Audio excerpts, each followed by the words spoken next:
If I was blind, tell me how would you finish this line?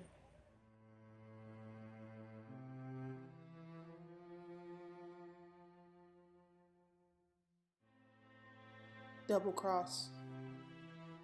11 a.m., Ciudad Juarez, Mexico. The sticky sweat of 1,000 bodies pushing against each other as the caravan headed for the border gate had been a bit overwhelming for Cameron.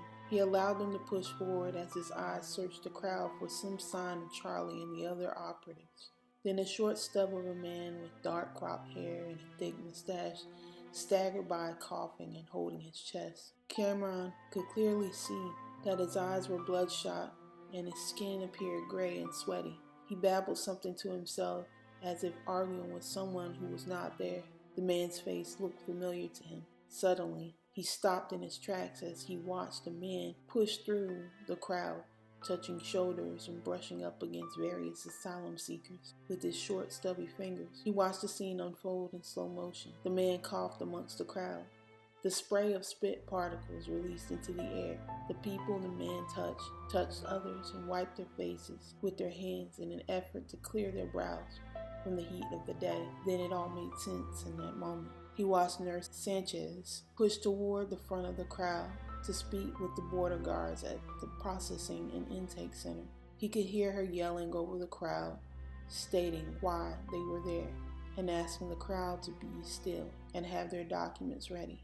A few held up their IDs and documents. Then he looked at the man again. He watched him take 2 more steps among the crowd and drop to his knees while holding his chest. Then he saw Dr. Cynthia Silvana stop in her tracks. Dust kicked in the air as more hopefuls passed by, not paying much attention to the man. She turned and ran toward them. Cameron swallowed hard and took in the scene. He watched her kneel down in front of him, holding a medical instrument and shining a light into the man's eyes. Then the memory of the man was called into his remembrance. He was the person Charlie injected with something that night. Cameron's heart pounded at the realization. He looked back at Dr. Silvana. "No! Don't touch him!" he screamed as he ran toward her. She looked up startled. He pulled her back just as the man coughed in her direction. "What are you doing?" she yelled as they tumbled away from the sick man. "He's sick. Don't touch him," he said, holding her back. Cameron looked into the crowd just as she pulled away from him and slid back toward the man, now convulsing badly and babbling to himself. In that moment, he spotted Charlie carrying the same he made back in Caracas. His eyes met his cold, dark stare. Cameron's eyes widened as he watched the pack slide across the ground amongst the crowd. Charlie disappeared amongst the pushing body. Cameron looked around and saw other men he had not seen before pull automatic machine guns from their long jackets and coats. He turned his head back towards Dr. Silvana, who was still trying to treat the babbling man. He sprinted toward her, screaming, "Get down!" he yelled as he pushed her to the ground. "What are you doing?" she screamed as Cameron pushed her face into the ground. The next moment, a loud boom shook the ground and vibrated the air. Then the sound of screams and gunfire emitted amongst the crowd. The sound of the chaos slowly ringed in his ear. The babbling man rose up from his knees, foaming at the mouth, and ran at full speed toward one of the gate guards, who immediately opened fire. Then the other border guards fired into the crowd as a spray of bullets exchanged from both sides. People scattered in all directions. Cameron pulled Dr. Silvana from amongst the crowd. Bullets zinged here and there as they sought cover. Then suddenly, Dr. Silvana fell face down. He tripped and tumbled over her, slumped over her body. Dust kicked in the air as the roar of the panicked crowd filled the air. He bent down and turned her over on her back. Her lifeless eyes pointed toward the sky. A bloody hole took the place of where her name tag had been. "No!" he lamented as he looked around. He could see other victims of the explosion and gunfire laying on the ground. Young mothers lamented over their dead children as soldiers ran in on both sides, ordering people to halt or be still. Cameron took off running into the city of Juarez as bullets continued to zing past him. He hid in a nearby alley until things cooled down a bit. He slid behind an overfilled trash bin. His heart pounded wildly in his chest. Only after he allowed his mind to calm did he feel a deep painful sting from his side. He looked down to see a small bloody hole in his shirt. He touched it and winced. He struggled to stand. He held onto his side and slowly walked the backs of the city streets. Shirts and pants hung out in the open air from homemade clotheslines. He snatched a shirt and a gray hoodie as he walked by. He pressed the shirt against his wound and put the hoodie on. He slid back onto the open street to see several people staring at appliance shop windows and huddling around radios at food vendor trucks frowning. They talked amongst themselves as they listened in. Cameron stopped and looked in on one of the windows too. The televisions played the same news report over and over, but no audio could be heard from the outside. He read the tags scrolling across the bottom of the screen. In other news, a terrorist attack at the border has placed both the U.S. and Mexican government on high alert. Authorities are looking into the act very closely to find the motive and the individuals responsible for the heinous crime. Hundreds of asylum seekers, including 2 medical volunteers, Nurse Eva Sanchez and Dr. Cynthia Silvano, were killed at the border during the bombing and shooting exchange. The camera panned over the scene at the border. Cameron saw the dead bodies of several asylum seekers come across the screen, including the body of Miguel hunched over his son. Cameron closed his eyes for a moment. I definitely didn't sign up for this, he thought as he watched on. The news live stream kept scrolling across the screen. There are reports that some of the asylum seekers are being detained and questioned. There have also been reports that some of them have fallen ill with some mysterious virus that appears to have flu-like symptoms. We will continue to update you as we receive more information about this incident. Cameron walked away from the crowd of onlookers and headed toward an old rinky-dink motel with lights that barely worked. The hall lights blinked off and on at random. The smell of mold and old paint lingered in the air. A skinny man with a dark checkered shirt sat behind a bulletproof glass window surrounded by ugly green walls and dusty brown office chairs. He smiled truthfully back at him. "You just looking for a room?" he said. Cameron nodded. "That'll be $20 per night," he said. He reached into his pocket. "I'll only need 1 day," he said, sliding the money into the slot at the bottom of the window. "Bueno, here's your room," the man said, as he slid a digital key card back through the slot. Cameron nodded. "Hey, is there a convenience store or pharmacy room? Pharmacia?" he questioned. "See, there is one or 2 blocks from here," he said. Cameron nodded, turned and climbed the stairs to get to his room. The door creaked open as he entered in. He walked to the bathroom and looked at himself in the mirror. He stared long and hard at the deep-set realization taking home in his eye. He berated himself in his own mind. It was my bomb, all those people, he thought, as his own pale reflection stared back at him. He bent down and turned on the water. He allowed the water to pool into his hands as he splashed his face, trying to wash away the turmoil memory of that event. So many bodies, so many dead. Innocent were never a target. He was used to killing bad guys, not innocent people. This act was something dark and ugly, and he had unknowingly had a hand in it. He splashed his face once more as he attempted to calm his mind and emotion. The sting of the bullet wound brought him back into focus. He winced again as he unzipped his jacket and removed his shirt. He pulled the cloth from his wound and looked down at the hole. He checked his back for an exit wound, but there was none. He knew that he would have to dig it out. He reached down for his backpack and unzipped one of the pockets. He pulled out a self-care kit he had often used out in the field. It had not been the first time he had been shot since joining OPRA. The memories of his secret training flooded in. There was nothing like being shot by one of your own teammates during a live exercise because he mistook you for an enemy dummy. That was a bullet in the shoulder, but it didn't take him long to recover. From that point on, he paid special attention to all the field care training and tactics in case he ever got shot again. He cleaned the area with a maroon-colored liquid that stung like hell. He breathed out the pain of it and pulled out a small silver surgical knife. He cut a small incision into the skin around the entry point. He then pulled out a small set of tweezers and dug into the wound, for the bullet still lodged there. He growled and bit down hard as he pulled the bullet out. He grunted and dropped to his knees. He then reached back inside his pack and grabbed a specialized instant coagulant to stop the bleeding. Every operative was supplied with it before each mission. He waited a minute or two before he began sewing the wound closed. He then packed the area with clean bandages. He stood up slowly and began washing himself with a clean rag. He wiped his face and took one last look at himself before exiting the bathroom. He walked over to his bed and passed out from mental exhaustion, his mind lulled by the screams of death and pain. 1115, 1600 Pennsylvania Avenue, Washington, D.C. The Secretary of Defense, John Morris, 65, short white hair, square shoulders, barges into the Oval Office where President Draven was looking over some papers.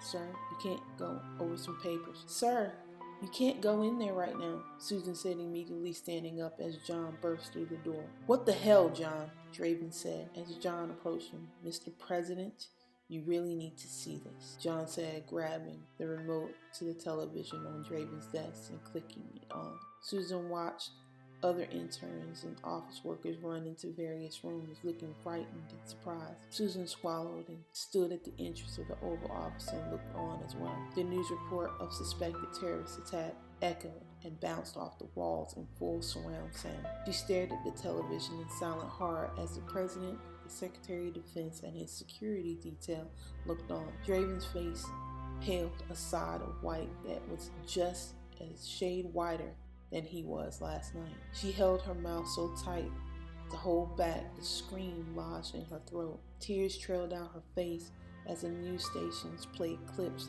of the horrific scene over and over again. Draven immediately sat down, dumbfounded. His eyes widened as he watched.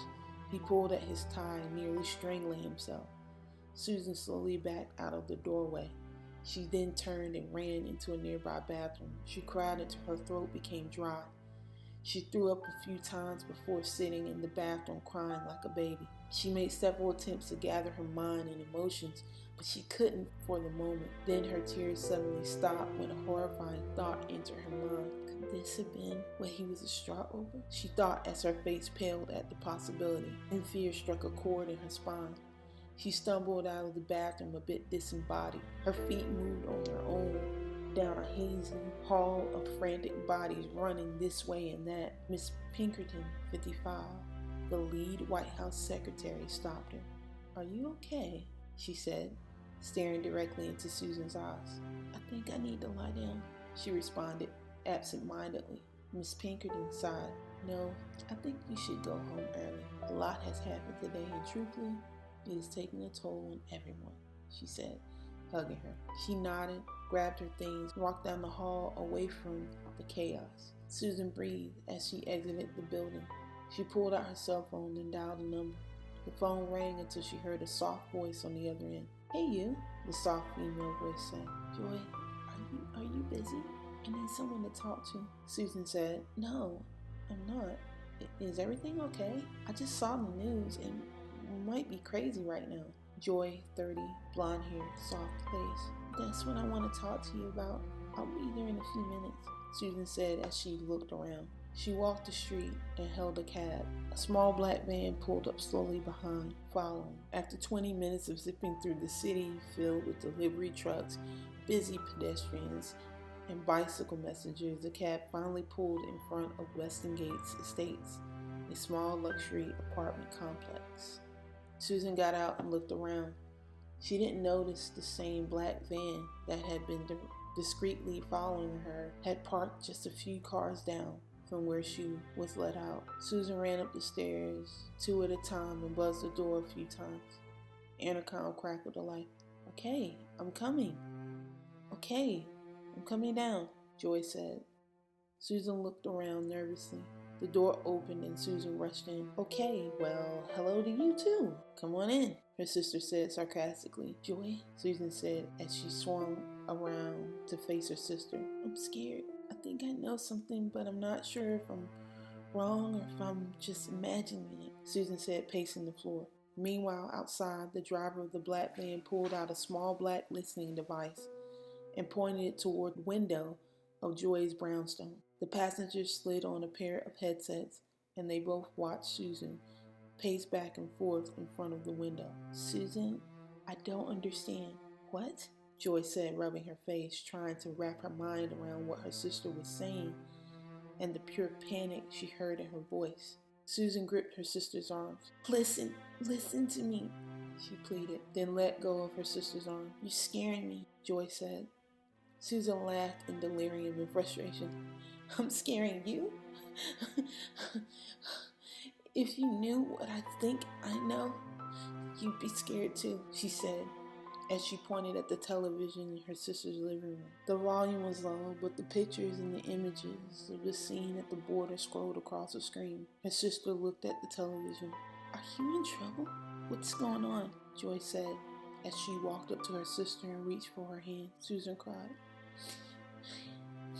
She said, I should have never slept with him. I was stupid, she said, frantically wiping her face. With who? Joy said.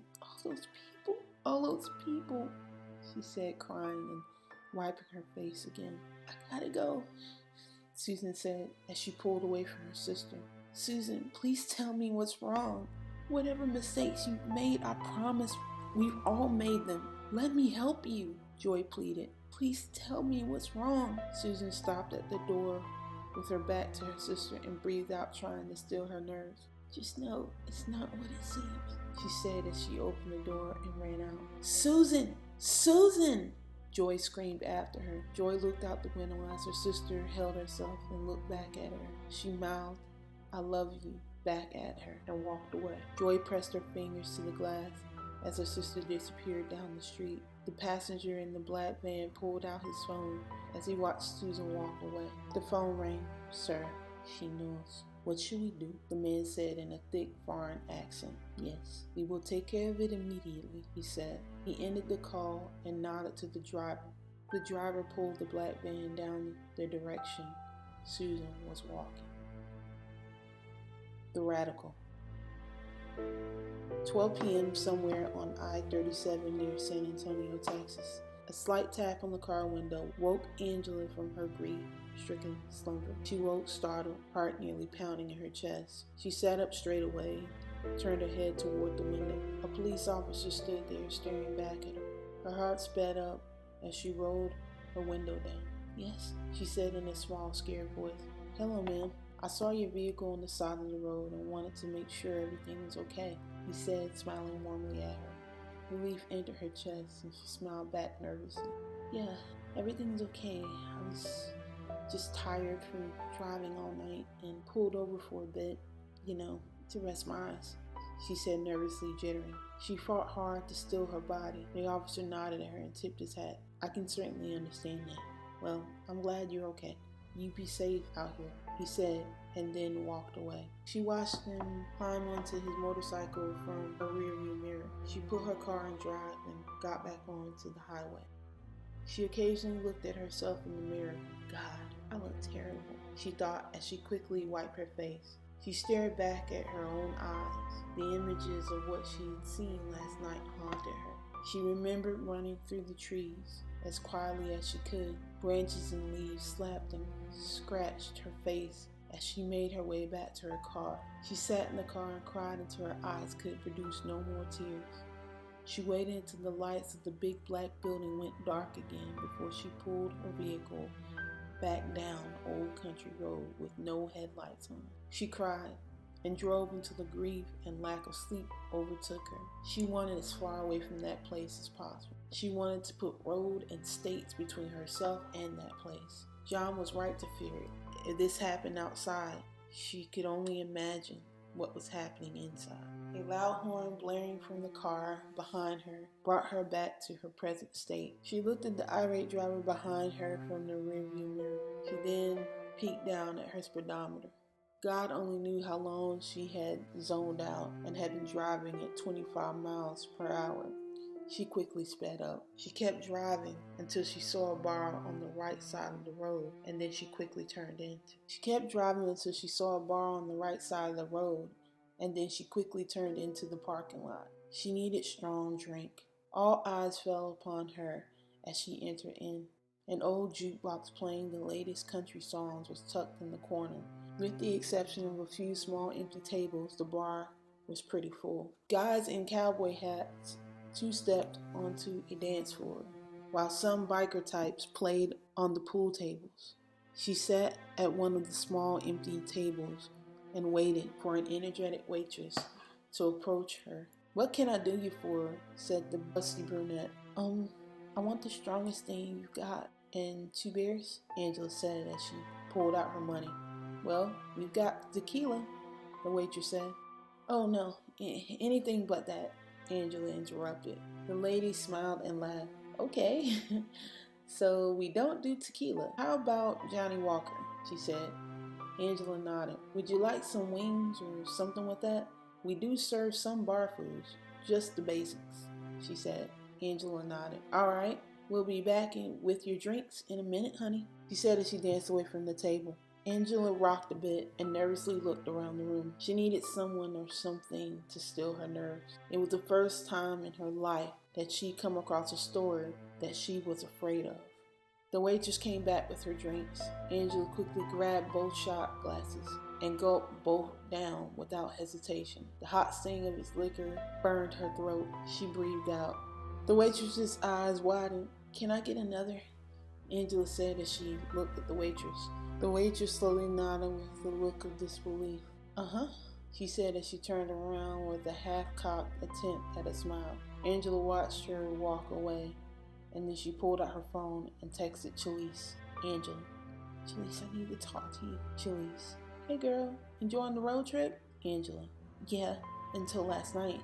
Chalise. "What happened last night?" Angela. "I saw something I shouldn't have saw, but I don't want to talk about it over the phone. I'm on my way back now. I'm just..." Chalise. "What's wrong? Are you okay?" Angela. "No, I'm not. I don't even want to think about it. Every time I do, I just can't bear it." Chalise. "Angela, where are you?" Angela. "Somewhere in Texas. I'm at a bar, but I'm heading back. I just need someone to talk to. We'll talk when I get back, but safe haven is no haven." Chalise. "Okay, just keep letting me know where you are. I'm worried about you. I'll see you when you get back. I love you. Take care." 1:30 p.m. Nylon Avenue, Detroit, Michigan. In a basement of a very dark room, a small phone lay atop a wooden wine box. The sound of heavy breathing came from the corner of that room. A muscular man with dark hair and dark cargo pants lifted his body from the floor from a pull-up bar attached to the top of the bathroom door.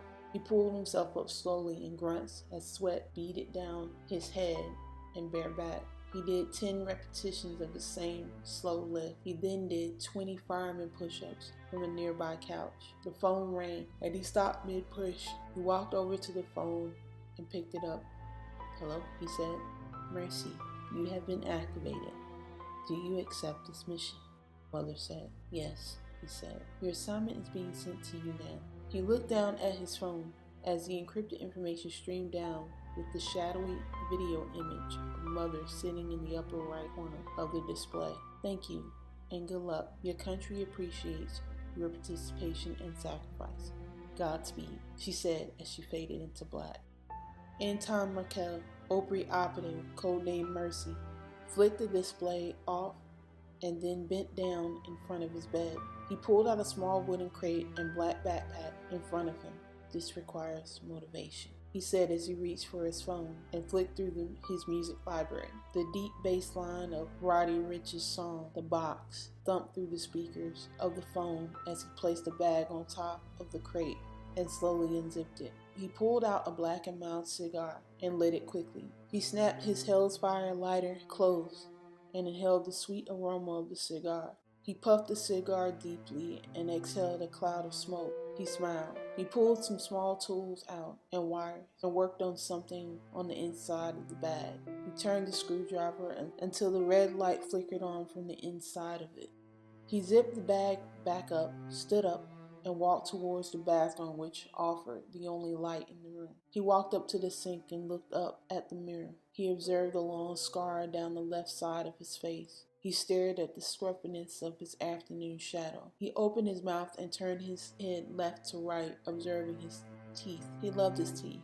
He had a way of smiling that made women sway to his every will. That was before he got that scar on his face. Now they seemed to be afraid of him. He smirked. He liked that they were afraid. "Scarface," he said as he made the toughest expression he could. He snarled, pulled the gun from his waist, and danced in front of the mirror as he repeated every lyric. He then turned, ran over to his bed, and pulled out another bag from underneath the bed. He slid black gloves on and quickly threw a 20-page paper on top. He took a plastic piece of paper and pressed it against the booklet and lifted it up again.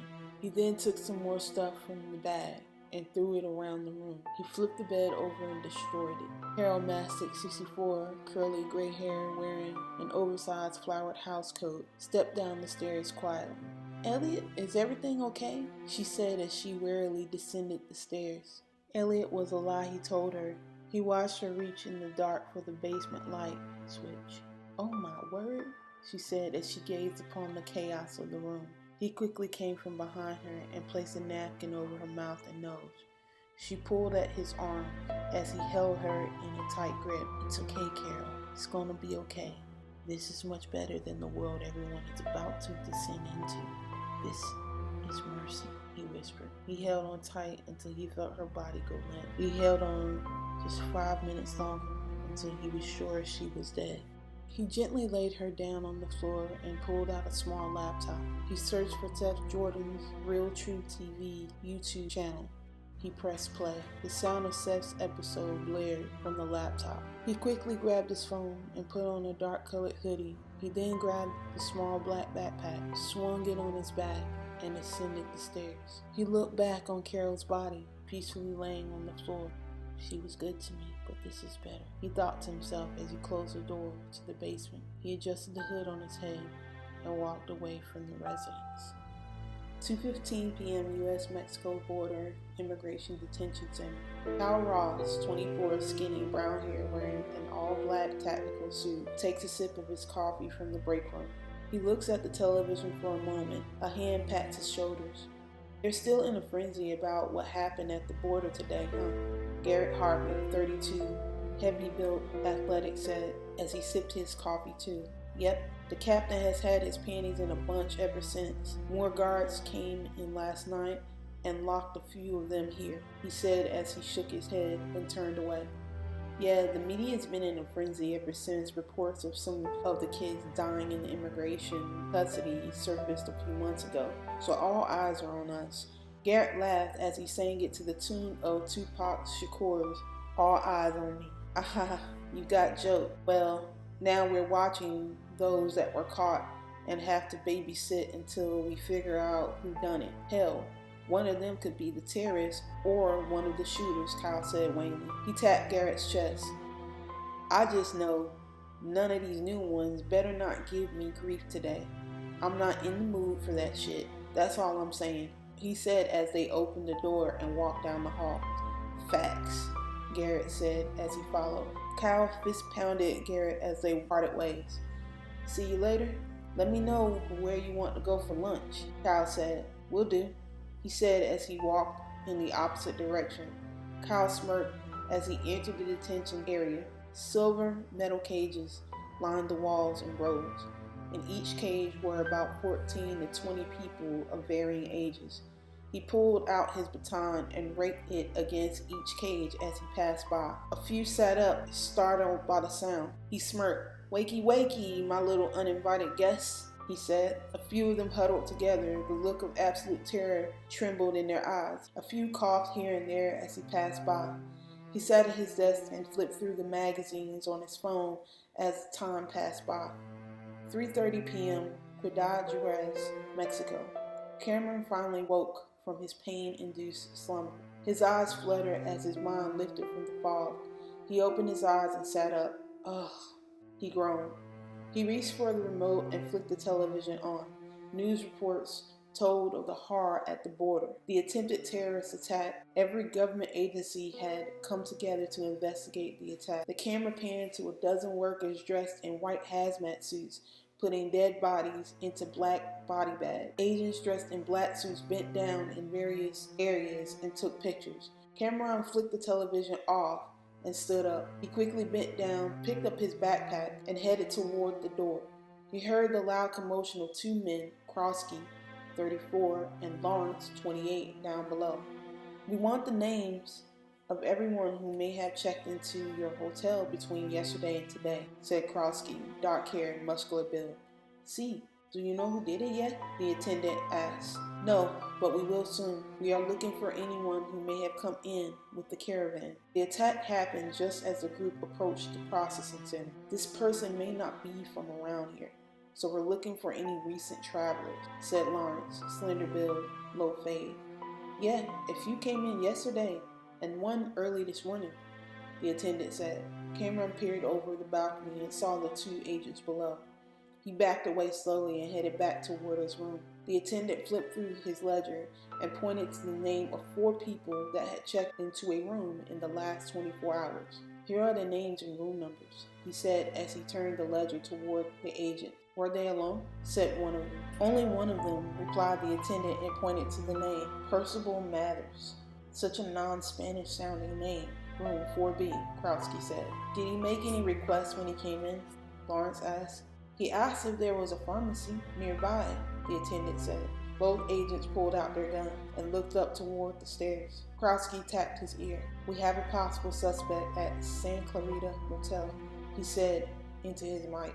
Careful, Lawrence said as they slowly ascended the stairs. Cameron went to the window and opened it. There wasn't much of a ledge there, but enough for him to get leverage. The buildings were close to each other. So he climbed out of the window and found a good foothold and scaled the side of the buildings until he reached the edge. He judged the distance of the jump from one building to another. His eyes gazed at the distance between them. Come on, Cameron, you can do this, he said to himself as he tried his best to build his confidence for the jump. He had to get away. Both agents near the door of his hotel room and nodded at each other. Then Krosky kicked in the door. JFT, we're coming in! Cameron looked back towards the window. He breathed out, assessing the jump again. They quickly searched the bathroom and closets. He's not here. We may have just missed him. Damn! Lawrence shouted. Maybe, Krosky said as he looked at a flower-patterned curtain flapping near an open window. He slowly approached the window and looked out of it just as Cameron made the jump to the next building. Son of a... It's him! He's running! He said as he turned and ran. Lawrence quickly peeked out of the window and saw Cameron running on the rooftop of the next building. We have a definite suspect running on the rooftops heading west, Lawrence said as he descended the steps 2 at a time. Cameron ran and jumped another roof toward a lower building. They entered the street and ran into the same direction as him. Helicopters patrolled the area in a frantic search.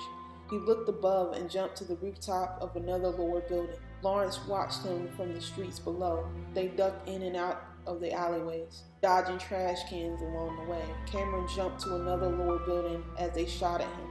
Bullets zinged past his head as he jumped to a 2-story apartment building and into the balcony. He crashed through the glass doors and tumbled onto the floor. Lawrence attempted to kick down the door as he slowly turned over. Blood trickled down his arms and face from the bits of glass from the broken door. He got up and ran through the house as they entered, guns drawn. Just turn yourself in, Krosky yelled. Cameron quietly hid behind one of the doors and steadied his breathing. Be still, my beating heart. Be still, my raving arrow. Be still, the stalking leopard, hunting in the dark. He watched Krosky pass by through the crack in the door. Jackets and scarves hanging from it hid any hint of his presence.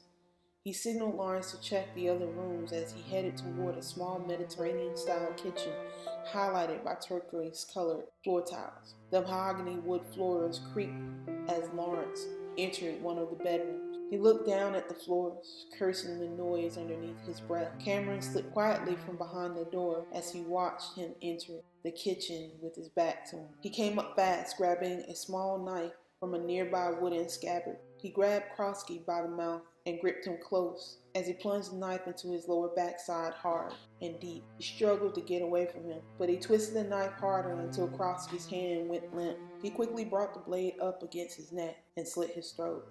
He laid his body down quietly on the floor and headed back toward the bedroom where Lawrence was.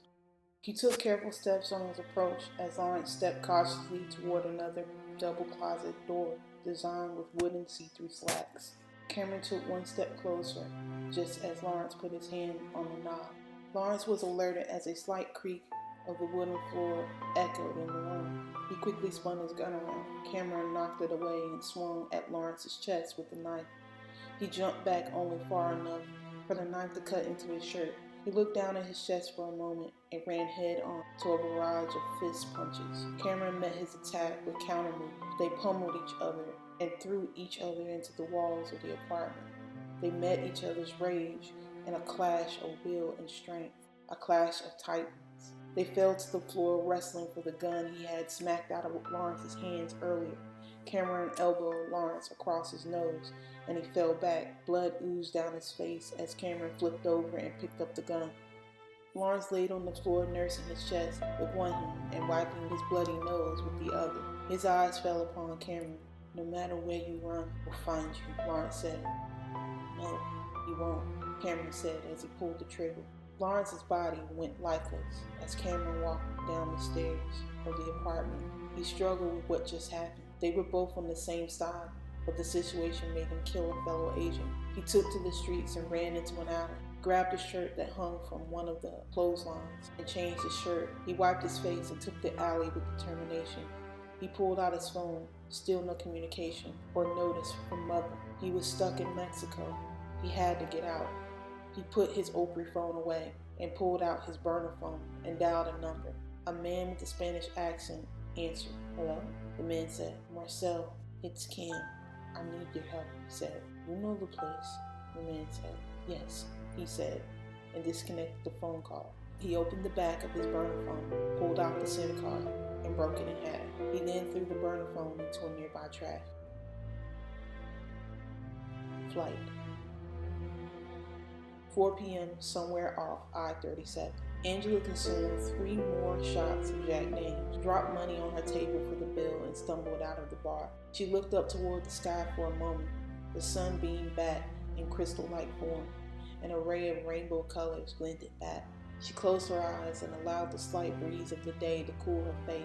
She tuned out the noise of the bar and the sound of the ongoing traffic. For a brief moment, she escaped, and all she had was silence. Like a dream, it briefly lasted, and the image of the elderly homeless man being beaten to death came into her remembrance. She quickly opened her eyes and looked for a car in despair. She ran for the door and struggled to put her key in. She hopped in the car, turned the key, and put the car in drive. Her tires screeched as she pulled away. She couldn't take the silence anymore.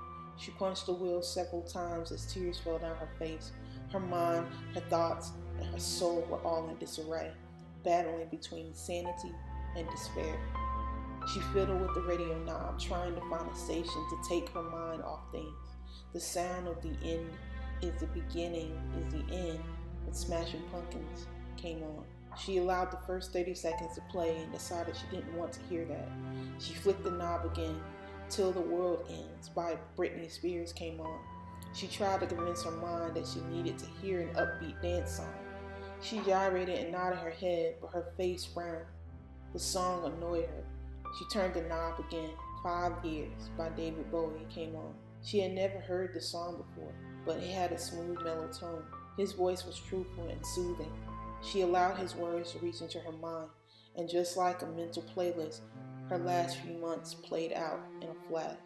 Her shared moments with Chalice in Venezuela flashed. She remembered her carefree life before last night. Her skin had remembered the soft touch of John's fingers on her body as he passionately took her over and over again. The song called to her innocence, and then the image of the man twinkled into her good memories.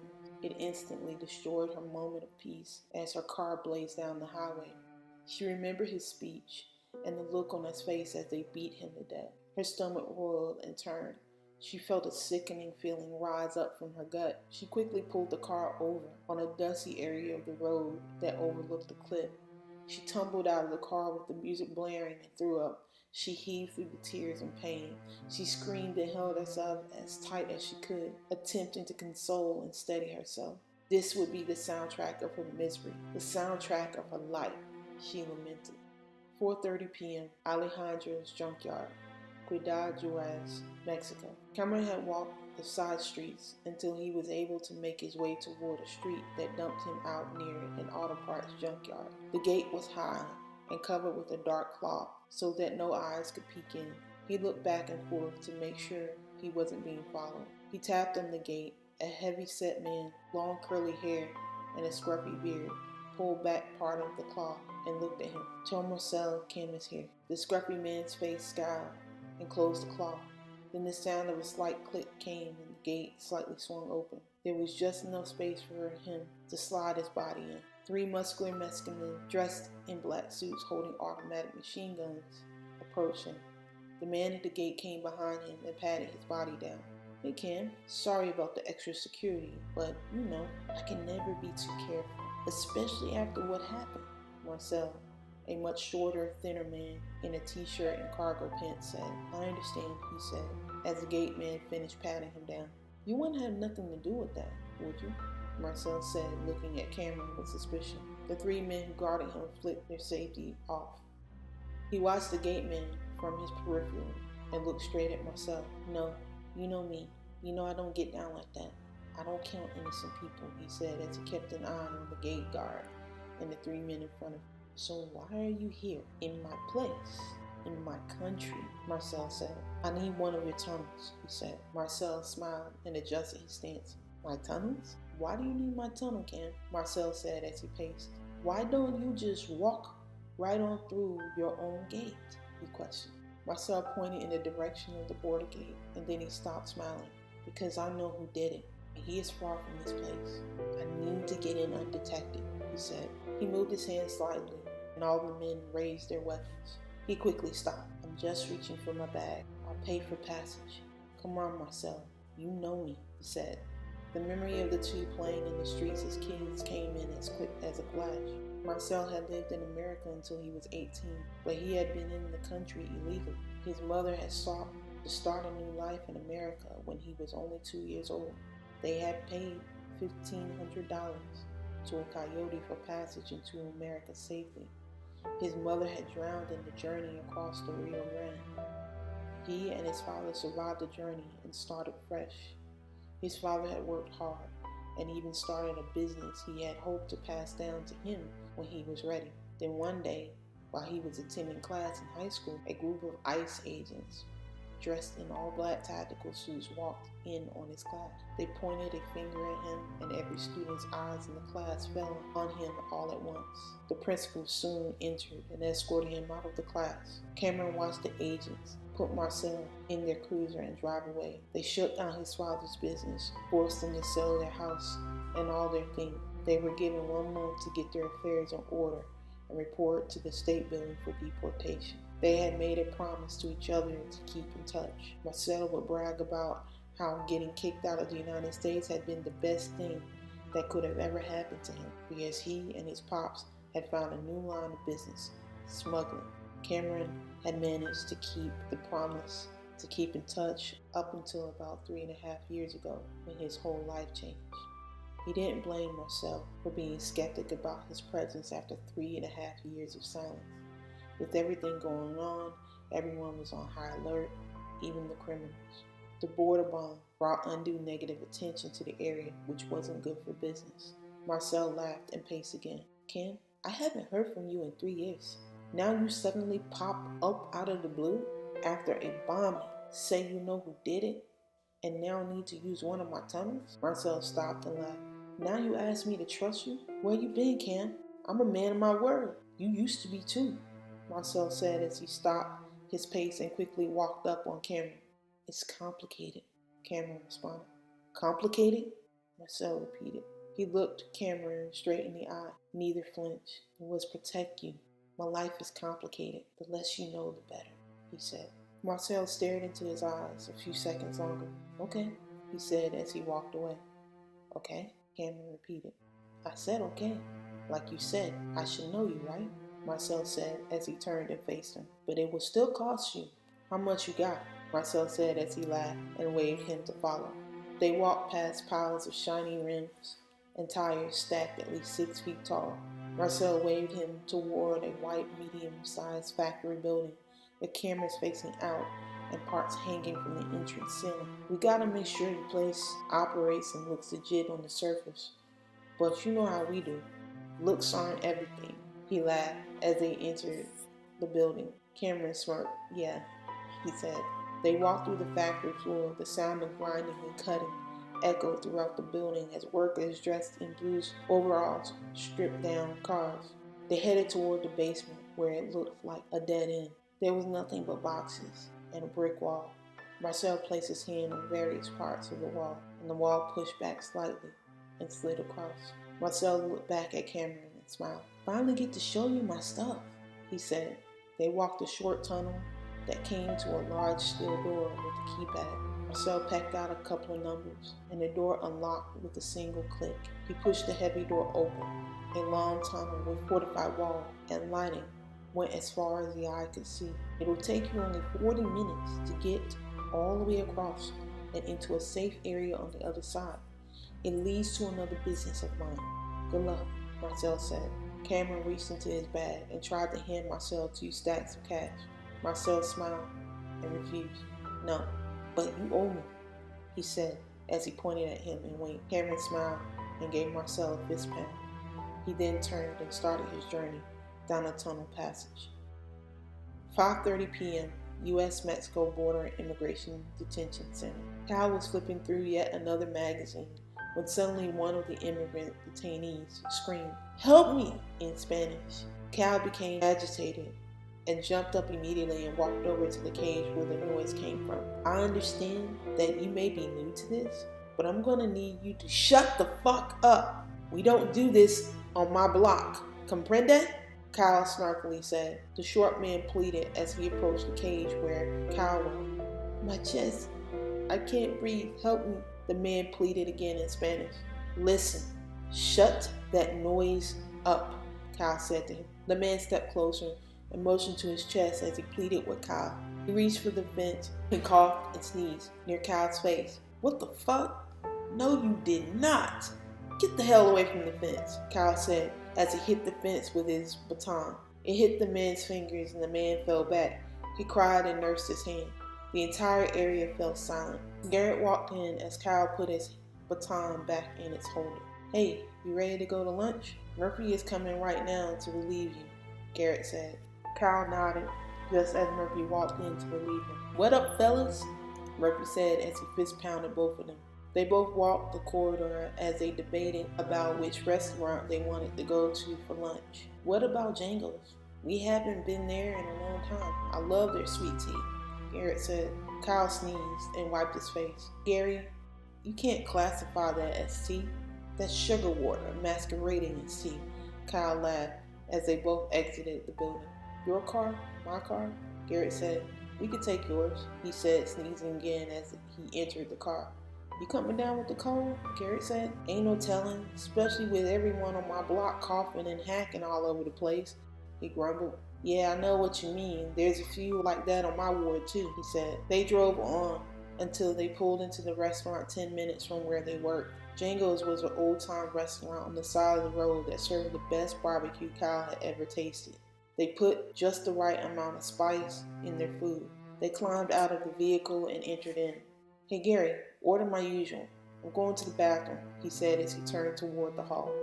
He entered the bathroom as usual and found a stall to enter. He sneezed here and there and eventually made his way out. He stepped to a mirror near the sink, checked his face out, and then washed his hands. He opened the door and headed back toward the dining area. He sneezed again and found Garrett waiting at the table with Polk and a few old friends from the sheriff's department. They waved him over. He smiled, shook hands, and sat down. 545 Central Intelligence Agency, Langley, Virginia. The television played the news coverage of several stations at once. They replayed President Draven's call to be calm as the nation was making sense of the attack. He assured the public that they were doing everything they could to investigate the heinous crime and bring those who were responsible to justice. He explained that tightened security measures had been put in place in a joint effort with the Mexican government. He explained that both had agreed that a temporary border closure was necessary to properly investigate for the safety of both neighboring nations. He also explained how he was renewing his efforts to reinforce the border walls. Jerry hadn't given much attention to the news, as every agency was reaching out to another in a collaborative effort to investigate the attack and determine if there was more to come. They had each agreed that the security threat should be tightened in light of the situation, especially with no group stepping forward to claim the attack. They had all agreed that whoever was responsible had used the caravan to plan their attack. Jerry Haskell poured himself over charts, reports, and maps, trying to make sense of everything that had happened so far. He had known in his gut that something was off because it had been too quiet. Now he had sent agents to investigate the border bombing earlier this morning. He rubbed his forehead. Thomas, a lanky, dark-haired senior agent, pecked away at his computer when he received a call on his secure encrypted phone. He picked it up. "Hello?" Thomas said. The sound of a distorted voice came over. "Petra, activate Lone Wolf," the voice said. Thomas's face hardened. "Yes," he said, and hung up the phone. Thomas got out of his chair and bent down toward a small black safe on the side of his desk. He punched in a few numbers, opened it, and pulled out a medium-sized manila folder. Meanwhile, Jerry poured himself over the pile of reports laying about his desk. The sound of a light tap broke him from his concentration. "Yes? Come in," Jerry said. Thomas entered in with the manila folder in his hand. "Hey, I don't mean to bother you, but I thought you'd want to look at this," Thomas said as he handed him the folder. He took it and flipped through the pages. There were reports of a hotel owner near the border, that 2 agents went looking for a possible suspect with their guns drawn. The JTF, no one has seen either agent since chasing after the suspect. They sent more agents to search the hotel room for clues.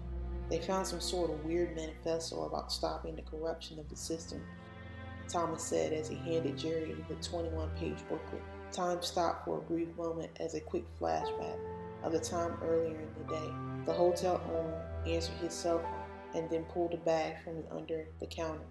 He snuck up to Cameron's hotel room and placed the items in the room after the 2 agents ran after Cameron. The brief flash ended and returned to the present where Jerry and Thomas were. The computer was also found with schematics on how to make homemade explosives. He also seemed to have had multiple YouTube videos up of a channel called Real Truth TV. It's hosted by a guy named Seth Jordan. He posts a lot of government conspiracy theory stuff, Thomas said. Jerry rolled his eyes. They all think they know how we work. Most of it is propaganda from bot accounts. Most Americans don't know how to tell the difference. These people are the reason other people will become radical. It should be illegal to spread these kinds of lies, Jerry huffed. Thomas nodded and continued. They asked the hotel owner to describe the men that rented the room. This is what the sketch artist came up with, Thomas said as he pointed to the sketch Jerry held up to the light in the ceiling. Were they able to lift any prints from the hotel room? Jerry asked. No. The Mexican government has a full-on search for this guy in Ciudad Juarez. We also have the border gates closed and on high alert as well, just in case he tries to cross into America, Thomas said in short. Who's to say that he already hasn't? Jerry said as he looked at the sketch that looked like Cameron. He walked the sketch over to his blackboard and pinned his image to it. Should we get the image out? Thomas asked. Only to local law enforcement and other state and federal agencies. Consider him armed and dangerous, but we want him brought in alive. He may be a lone wolf, or he may be part of a much larger group. We need more information, Jerry said as he folded his arms and rubbed his chin. Thomas nodded and left Jerry the sketch. 6 p.m. White House, 1600 Pennsylvania Avenue, Washington, D.C. President Draven had been pacing back and forth in the Oval Office since the attack at the border. He had been sick since seeing the videos of dead women and children. He had ordered everyone to get out. Then his phone rang. Hello, he said. It's Mr. Polanski on the other end, his other secretary said. Oh, where's Susan? He asked. Oh, well, she needed some time off. The situation at the border upset her. I'm sure you can understand, Mr. President, she said. Yes, I understand. Aren't we all? You may switch him over, he said as he sat down at his desk. His face paled at the sound of Curio's voice. Hello, Draven. How is your day going? Curio inquired. I did not agree to a bomb. Why did you kill all of those people? He angrily shouted. You should be thrilled. Now no one will fight you over your border wall. They're going to give you exactly what you wanted, Curio said, amused. It's not funny. All of those people. You didn't tell me you were going to do this, Draven murmured. Stop your murmuring, Draven. We have no time for this. The next phase of our plan will go into effect tomorrow. Be prepared. They will move you into a secure location, he said. Secure location? Draven's voice trembled. Yes. You get to be the president that saves the U.S. from radical extremists and gives the world a new standard to live by. You will help us solidify a global alliance for the new global citizenship and security initiative. You will help us usher in a new age. Our friends in China have already been testing out part of the system on their citizens with the social points system. It has shown great promise and will work nicely with what we'll bring next. We just have to tie up a few loose ends, he said. Draven's face drained. He wiped his face. I don't want anyone else to get hurt, he pleaded. Draven, you cannot have change without tragedy. Tragedy unites common thought and pushes an unwilling mass into cooperation by any means for the illusion of security. They will reach out to you for direction, and that is what you will deliver, he said. Sweat trailed down Draven's face. Trust me, you will have the power and respect you have always yearned for, and more.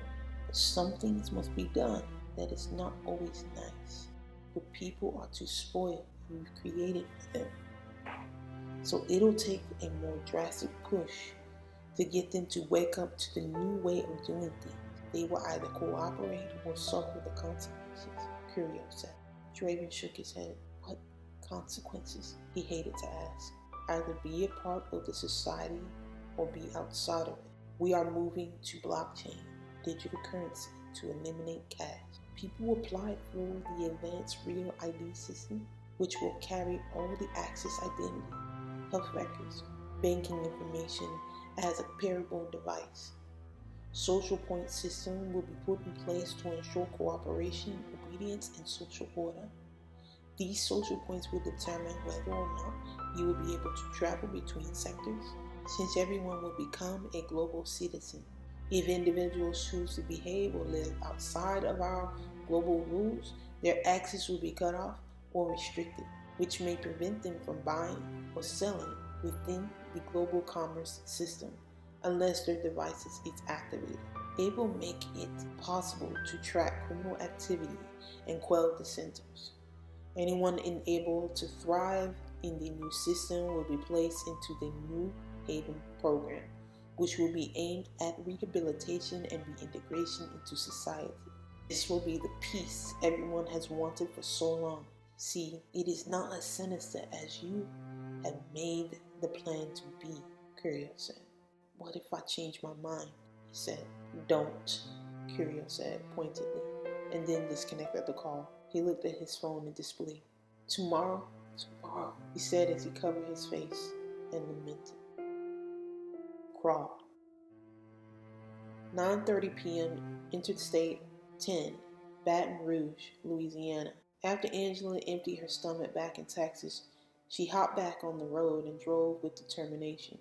She planned to bring the whole farce of the New Haven program down, but she knew in order for that to happen, she needed to know exactly who was involved and how much they knew about how it really worked. She had driven nonstop for 10 hours straight. She'd see a police car zoom by here and there, but thought nothing of it.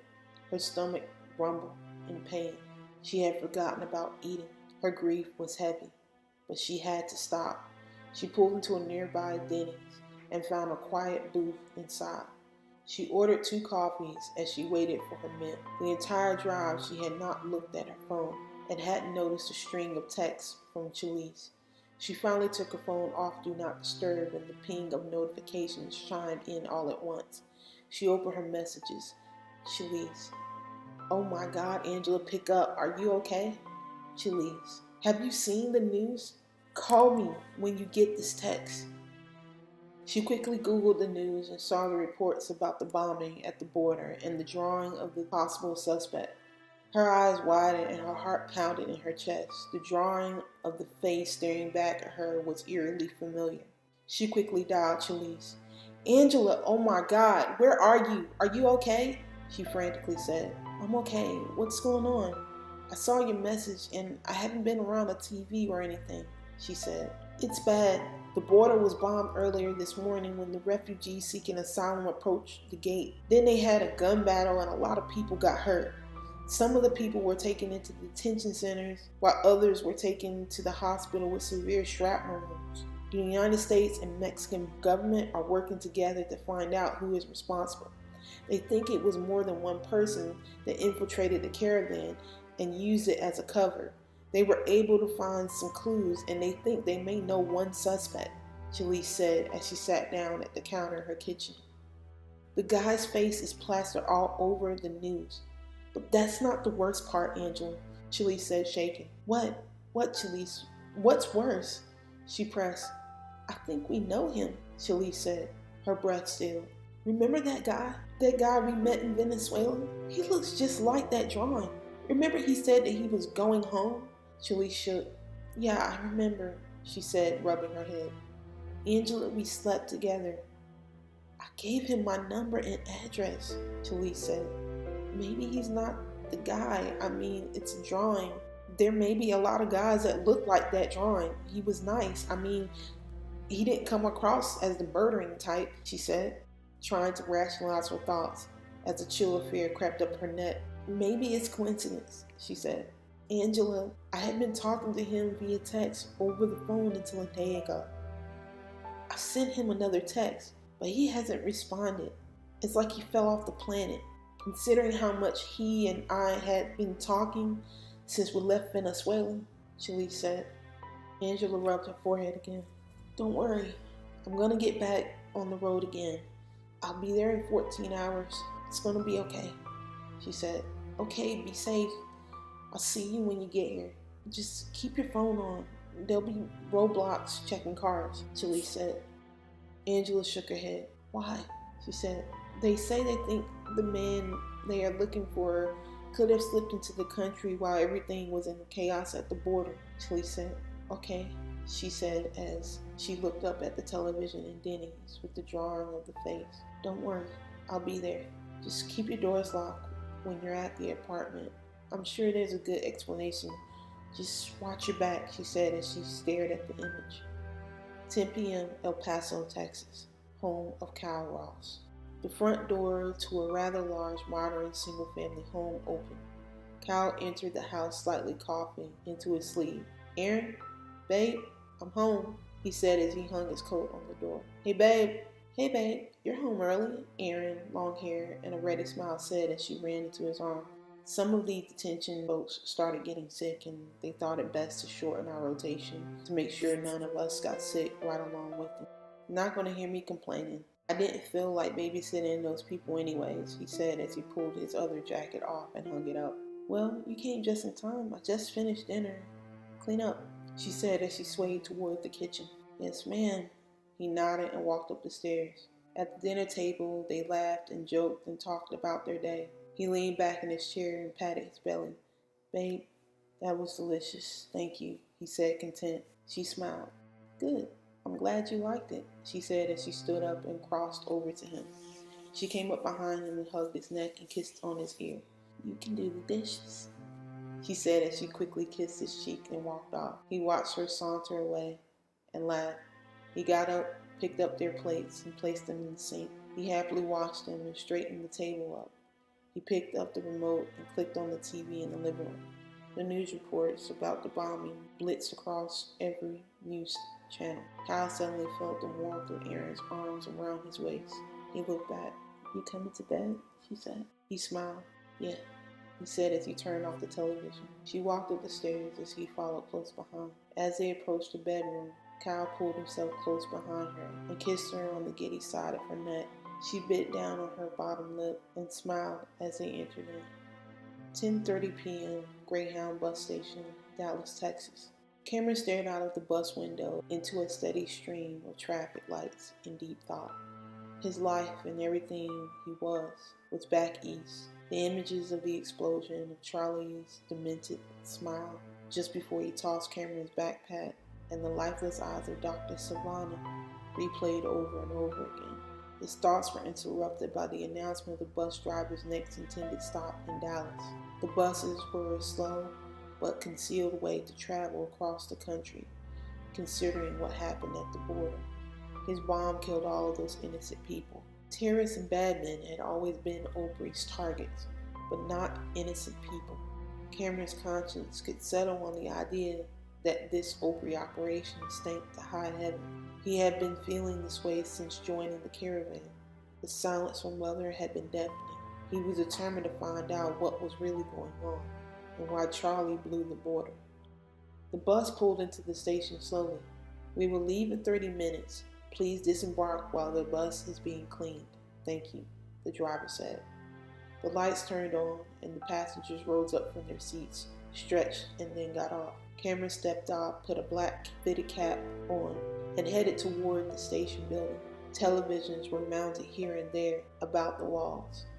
People sat in corners using their carry-ons as pillows, while others busied themselves with their smart devices during the wait. Every few minutes, the barely perceptible announcements for the next round of boardings blared across the intercoms. He quickly looked around the waiting area and then headed toward a nearby snack stand. The television's volumes were muted and set to closed caption. The newsrooms were reporting about the bombing at the border and the caravan. Cameron turned his eye away. "Next," the young woman said behind the counter. Cameron stepped closer. 2 hot dogs and a Coke, please," he said as he fished out his wallet. She nodded and pecked away at her register. "That'll be $5, she said. Cameron handed her the money and waited. He looked back over at the television and read the caption. They speculated about who was responsible. Cameron looked down and dug into his cargo pants. He pulled out his Opry smartphone. Nothing. He frowned. Mother was still silent. "Here you go," the cashier said, breaking his concentration. He nodded, accepted the food, and looked at the television after he glimpsed down at his Opry phone again. When he looked back up at the television, he saw a drawing of his own face staring back at him. His heart stopped, and time stood still. He looked down at his Opry phone. The realization came in an instant. He quickly turned as the intercom announced the reboarding of his bus in 10 minutes. He walked quickly over to the restroom as he gripped his smartphone. His mind raced as anger and confusion roared in his stomach and chest. He had been foolish, careless, and all too trusting of an organization of government-hired mercenaries. They burned him. It's all he could think as he let his phone hit the floor. The taste of betrayal was bitter.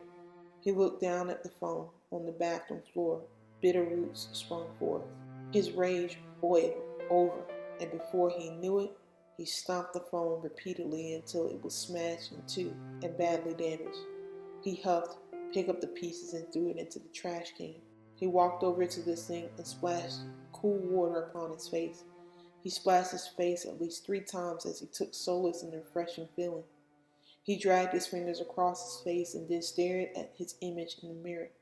The ghosts and memories of every job and every kill flashed. His recruitment, his training, and his time with Miguel and his family around the fire all flooded in. He splashed more water on his face and screamed silently into his hand. He breathed out the betrayal as 2 men in plain clothes entered into the bathroom. One of them stood in front of the urinal, while the other one stepped in front of one of the sinks near him.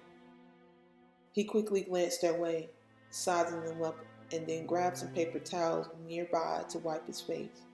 The man by the sink did the same and walked near the door just as Cameron looked at his image in the mirror again and wiped his face. The man slowly turned the lock to the main door.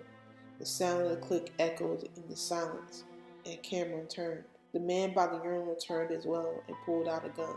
The entire scene unfolded in slow motion, while the other turned to face him.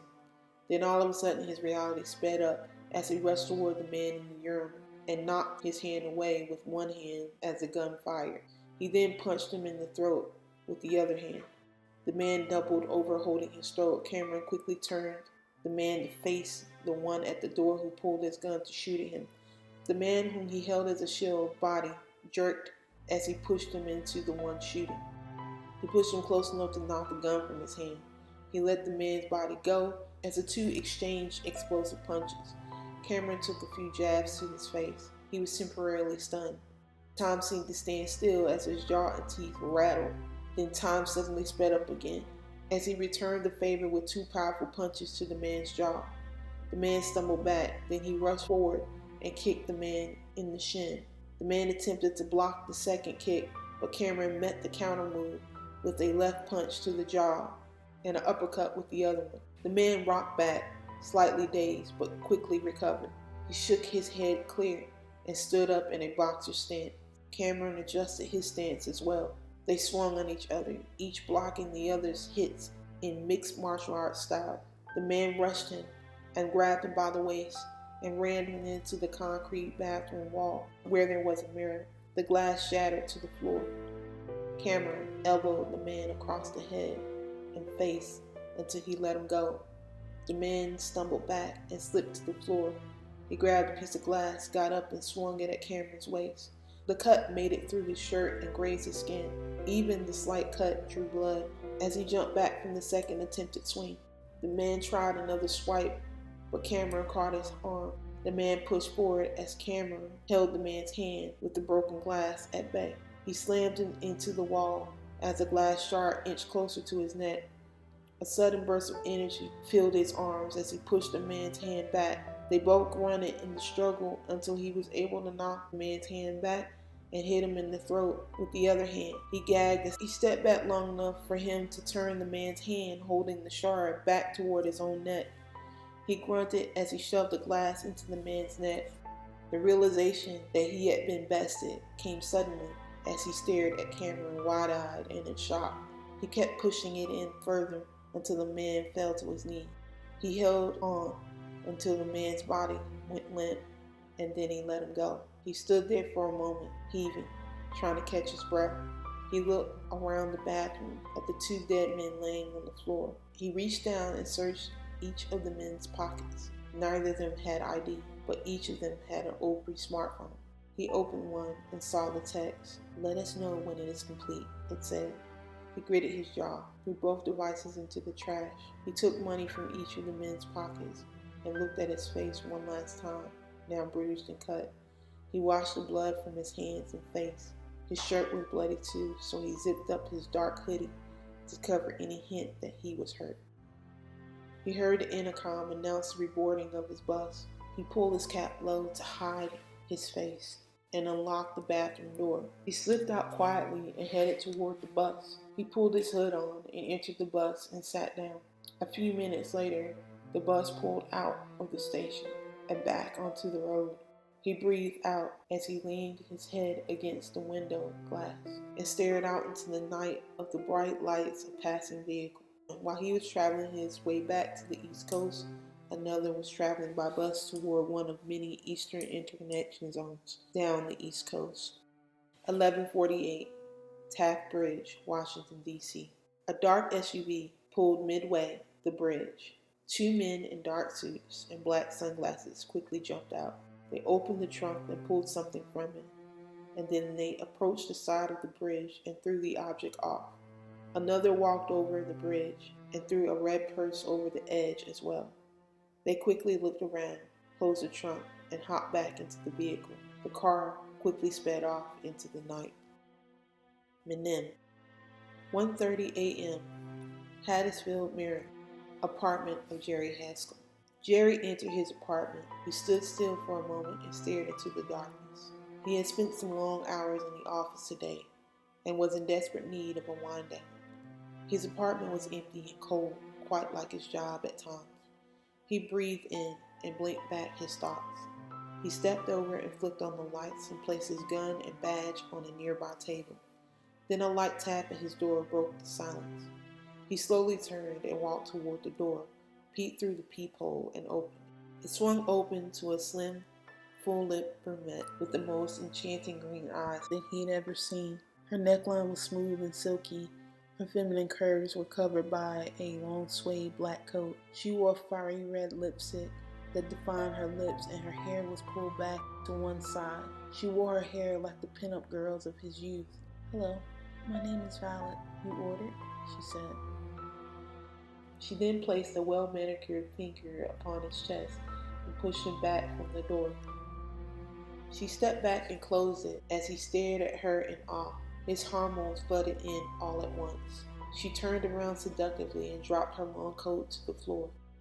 She wore long black high-heeled boots that rose to silky thighs covered by thigh-high stocking that was held by a black garter belt. Her lingerie was satin red and fit just right. She pulled the pin from the side of her head and allowed her long dark tresses to flow. He swallowed. "Music?" she softly said, and turned to face her. He turned and walked toward his living room and grabbed the remote. He turned on a Pandora list called Little Vixen. He clicked another button on the remote, and a small stone fireplace roared to life at the same time the seductive music queued up. She circled him, dragging her soft fingers across his waist as she went. She stepped behind him and whispered in his ear, "Tell me what you like, and I'll make it all come true," she said as she sucked on his earlobe. He quickly sucked in air and turned to face her again. He grabbed her by the throat gently, leaned forward, and sucked on her neck. She bent her head back slowly with a smile. He quickly stripped her of her lingerie as she clawed at his tie and removed it from his neck. He kissed every soft area of her chest and pulled her soft, pillowy breast into the hot heat of his mouth. She hissed and moaned, enjoying his invasion. She pulled his jacket off and ripped the buttons from his shirt. He struggled to get the belt off his pants as her hands found the zipper. He picked her up by the waist and drove her to the wall. He took her over and over again. He plowed himself into her folds. She grunted and moaned out the pleasure of him. He lost himself in the comfort of her arms until his body was sated. She plucked at his hair as he laid his head on her stomach. His fingers slid up and down her soft thighs. He allowed his mind to clear for a moment. All the thoughts about the country and its security faded. The series of events that had been happening had bothered him to the point of foreboding. This little pleasure was his form of escape. Some people took vacations to places, while he took vacations in people. It was an expensive pleasure, he knew, but worth every penny. 4:30 a.m. Harbor Patrol, Taft Bridge, Washington, D.C. A small Harbor Patrol boat slowly teetered down the Potomac River. It flashed its lights to and fro as it went. Two boat guards with long black coats and bright orange life jackets with the Metro Police insignia on them stood on the deck of the boat exchanging jokes and puffing on their cigarette. "Happy for a quiet night?" one of them said. The other nodded and rubbed his hands. He blew into them. Early morning cold was never his thing. He stared out into the night as the boat lights shined over the water and shore. The boat inched near the bridge and shined on something in red laying across a pile of branches on the side. One of the guards squinted his eyes. "Wait, swing the light back this way," he said as he pointed to the pile of logs. The light shined as his eyes fell on the object below. "Oh my God," he said as he stared at the object. "Stop the boat! Call it in!" shouted his partner. 5 a.m., Hattiesville, Maryland, apartment of Jerry Haskell. The ringing of his phone broke the silence in the room. He slowly rose from his slumber as his finger felt around the nightstand in the dark. He quickly snatched his phone. "Yeah?" he said as he swung his feet over the bed and flipped on the lamplight. He rubbed his eyes and shook his head. "What?" He shook his head. "Wait, what? Okay, I'll be there," he said as he looked over at Violet laying peacefully in her sleep. He closed his eyes and breathed out. Then he stood up, grabbed his suit, and pulled a fresh shirt from his closet. Violet woke from her sleep and sat up. "Are you leaving?" she said. Jerry squared his shoulders, holstered his weapon, and walked toward the door. "Lock up for me?" he said without looking back, and walked out of the door. End of part 7. Thanks for watching.